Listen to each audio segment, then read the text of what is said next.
CBS News Chief White House Correspondent Major Garrett now joins us here in New York at this desk. Yes. To speak of Hillary Clinton, really starting there in San Diego with that speech last week, had focused her attacks on Donald Trump, foreign policy positions or lack thereof, et cetera. But now it would appear for all the world as though she can sit back and let the GOP do it for her.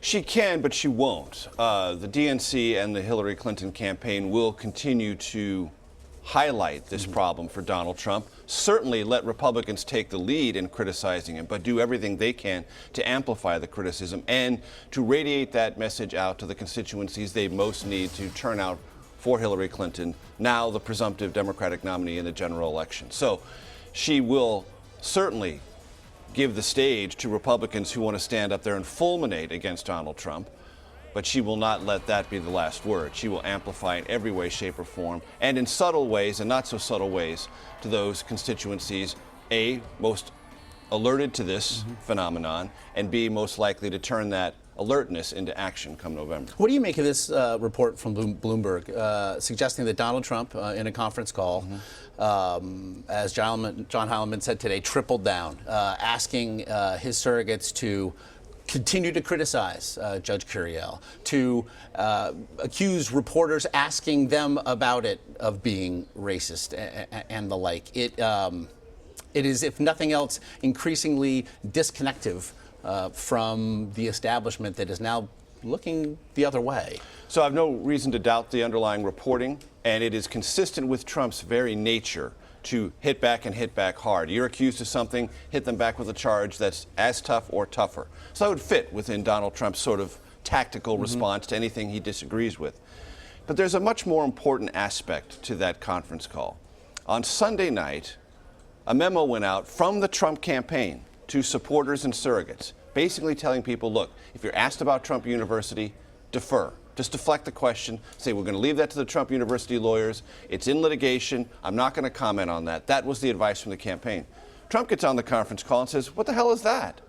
Don't do that. I want you to fight for me. I want you to understand what this case is about and go after those reporters and defend me. Here's the other aspect of this. There is research that the Trump organization writ large possesses that has a counter-narrative on the Trump University story. People who are pleased with it have filed depositions to that effect, that there are people that can be put on camera who said, I had a great experience. None of that has been provided to anyone who speaks on behalf of the campaign. Yeah. None of it. That is classically political malpractice, whether you're running for Congress, dog catcher, mayor, county commissioner, and certainly President of the United States. So the conference call is interesting in that there's miscommunication, but it is part and parcel of a much larger structural deficit within the Trump campaign. There's Trump, and then there are a bunch of other people who sort of take orders and try to implement strategy, but there is very little connectivity between the two, and it's beginning to show. This is something you touched on yesterday, and again, I'm going to quote another organization. Republicans working to elect Trump describe a bare-bones effort, debilitated by infighting, a lack of staff to carry out basic functions, minimal coordination with allies, and a message that's prisoner to Trump's momentary whims. Whims, exactly. It's implosion. It's implosion, not so much a collapse via a collapse from attacks.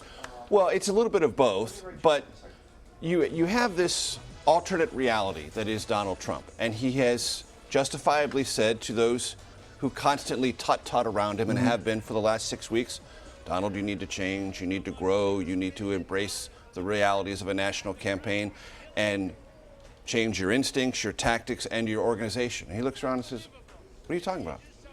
I got more votes than any Republican who's ever run for the presidency before. And you're telling me what to do now? If I'd have listened to you back in October or November, I wouldn't be here. And that is one of the great traps of success in politics. It can also be a trap in success in other parts of life, athletics, law, whatever.